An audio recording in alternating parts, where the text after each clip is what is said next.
Barang sesiapa yang melihat dunia dengan pandangan kedua matanya, maka ia akan melihatnya dengan penuh tipu daya dan dosa. Barang sesiapa yang melihat dunia dengan pandangan mata hatinya, maka ia akan melihat dunia bagaikan sesuatu yang sia-sia belaka. Oleh yang demikian, tuan-puan, kita kena faham sudut pandang mata zahir ini sentiasa menipu, sentiasa keliru dan sentiasa bernafsu. 3 perkara ini. Sudut pandang mata zahir sentiasa keliru, sentiasa menipu dan sentiasa bernafsu.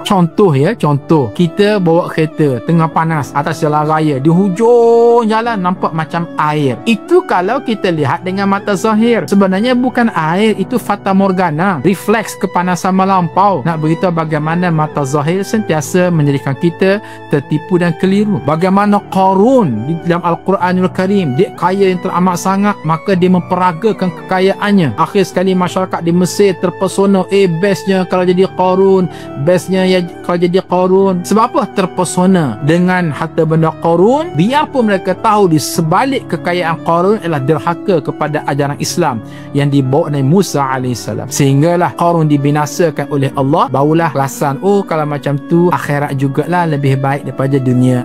Baru tahu. Jadi tuan-puan, mari kita melihat dengan mata hati. InsyaAllah melihat dengan mata hati, kita akan zuhud, kita akan insaf, kita tidak lagi cintakan dunia, kita akan berjuang dan berjihad pada jalan Allah, kita akan melakukan delivery service yang terbaik untuk ummah. Ini penting melihat dengan sudut pandang mata hati.